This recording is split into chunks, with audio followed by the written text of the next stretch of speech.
دیکھو گے تو ہر موڑ پہ مل جائیں گی لاشیں، ڈھونڈو گے تو اس شہر میں قاتل نہ ملے گا۔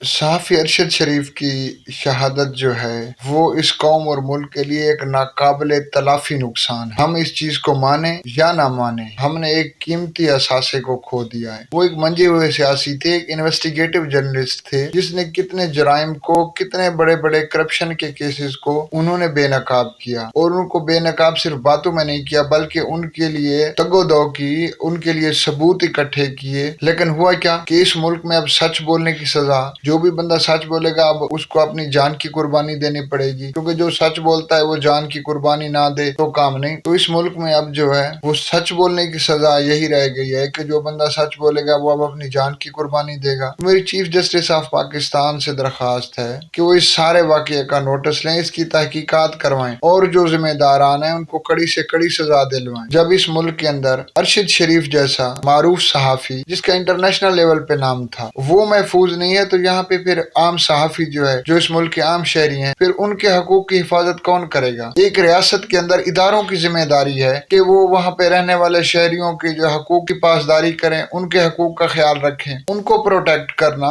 اس ریاست کے اداروں کا کام ہے۔ پہلے ہمارے ساتھ انٹرنیشنل لیول پہ کیا کچھ ہو رہا ہے، بائیڈن نے چند دن پہلے بیان دیا کہ پاکستان جو ہے وہ خطرناک ملک ہے، تو اب ارشد شریف کی سٹوری سے انٹرنیشنل لیول پہ ہمارا کتنا نقصان ہوگا، کیونکہ ارشد شریف کی جو شخصیت ہے اس کو انٹرنیشنل لیول پہ جانا جاتا ہے۔ اب انٹرنیشنل میڈیا اس چیز کے اوپر رپورٹ کرے گا، اور اس کا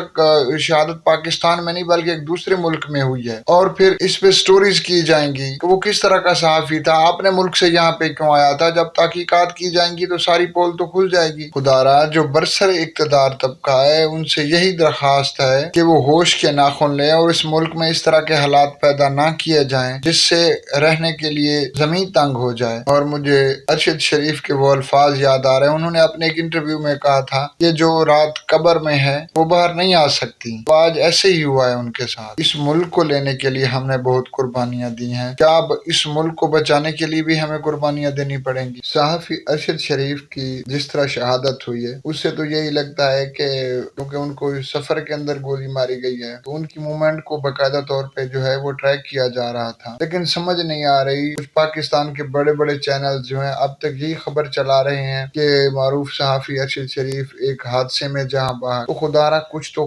خوف کریں، اگر آپ لوگ کے اندر کچھ خوف ہے تو خدا را کچھ تو خوف کریں کہ اتنی بڑی شہادت کو آپ ایک حادثے کا نام دے رہے ہو۔ ہم تو صرف آپ لوگوں کے لیے یہی دعا کر سکتے ہیں کہ خدا آپ کو ہدایت دے، کیونکہ ارشد شریف کی موت جو ہے وہ اکیلے کسی فرد کا نقصان نہیں ہے، وہ صرف صحافی برادری کا نقصان نہیں ہے بلکہ وہ اس ملک اور ریاست کا نقصان ہے۔ اور یہ بھی نہیں ہے کہ ارشد شریف، بلکہ میں تو شہید ہی کہوں گا کہ شہید ارشد شریف کا جو مشن تھا ان کی اس شہادت کے بعد رک جائے گا، اس کا مشن جو ہے وہ رکے گا نہیں۔ شہید کی جو موت ہے وہ قوم کی حیات ہے،